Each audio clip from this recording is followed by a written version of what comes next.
You answered a question about complainers and said you would listen to because it should be listen to them, right? Yes. You said you would listen to them because you can learn what the problems are. I like it, and people like to be heard, but how do you handle chronic complainers? The type of people who become cancerous. I'm a huge fan of extreme ownership. Thanks for your time. This is calls once again for my favorite general remedy in leadership situations is you take this person and you put them in charge. Put them in charge. Yeah. And this is one of those classic things where someone says, "Hey, why are we even doing it this way?" And you say, "Oh, Echo, you don't like that? Cool. Why don't you come up with a plan and you go execute it however you want?" Yeah. And that does one of two things. Either they say okay and they step up and then they have to figure out how hard the task is and they have to get it done, and they learn from it and they get humbled by it and they recognize the burden of responsibility that a leader actually has, which is all good. Or they just say, no, and they stop complaining because they don't want to get tasked with anything again.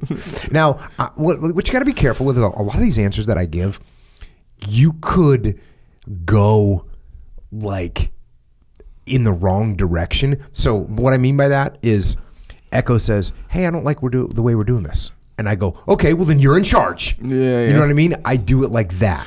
It's a punishment. It's a punitive thing. That is absolutely not what I'm talking about. I say, you know what, Echo? You're pointing out some good stuff. You're pointing out some definite shortfalls in the way that this is happening. I'll tell you what, why don't you actually just take responsibility for this and you can run this task and you can make this happen? Because I think, just based on some of the things you've pointed out already, I'm not even calling them complaints. Based on some of the things you pointed out already, I think you could probably improve upon our process quite a bit. So you got to be careful. I'm not talking about being a jerk to someone. Yeah. I'm talking about action, and this is the thing. It's like there's this thing where what I'm doing, I'm not just playing the game. Have I ever told this in jiu-jitsu?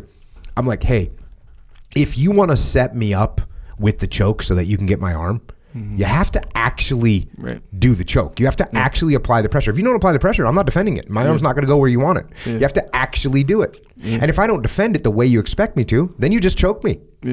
It's the same thing here. I'm not saying you just say, "Well, why don't you do it then?" No, you have to actually say, "Hey, listen, I think this is what's going on. I think you have some good points. Why don't you take lead on this, and we'll see if you can, remedy the situation, because I think you've got a pretty good chance of doing it." Yeah. I'm not doing this as a punitive thing. I'm doing it because it's the best thing for the team. You've got a legitimate complaint. You've got a bunch of them. Yep. Let's get you in a position where you can sort some of those things out. Yeah. So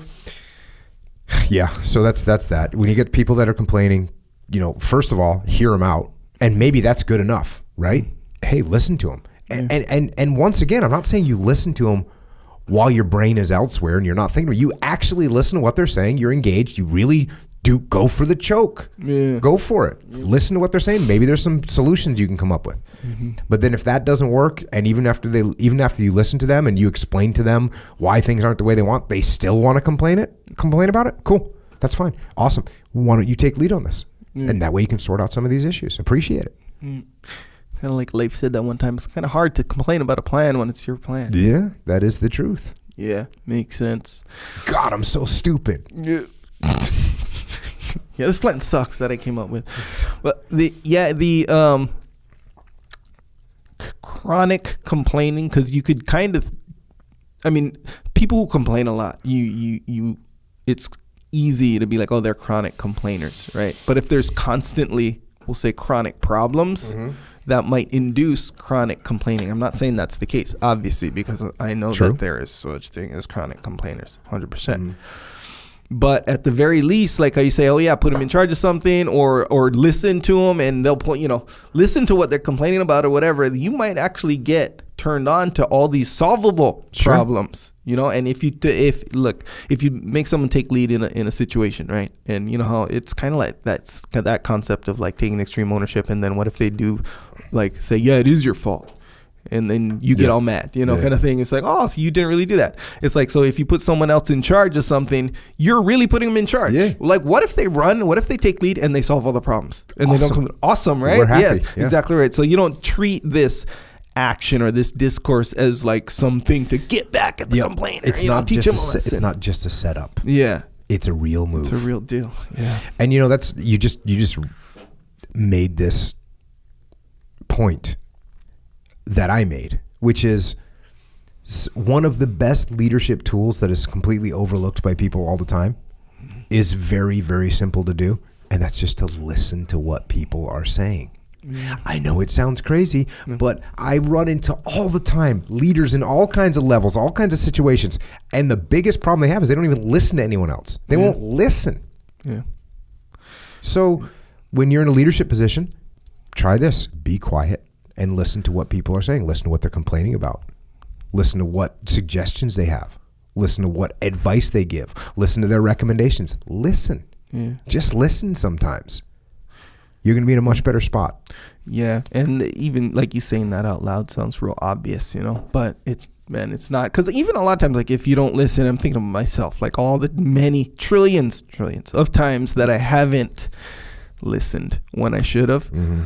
Most of the time we'll say, I don't mean to not listen. I don't mean to be like, it's not like I'm like hearing noise and being like, oh, you don't know what you're talking about. You're dumb. You know, what you say doesn't mean anything. It's not that. It's more that I'm like focused so hard on what I'm thinking or my way or whatever. Like I'm just of course, naturally, it's mine. I've been thinking about it for years now, you know, kind of thing. So I'm so basically dug into myself on my own thing that I'm just not paying attention that much. You know, I'm like working so hard down this tunnel that like I can't look out of the tunnel kind of thing.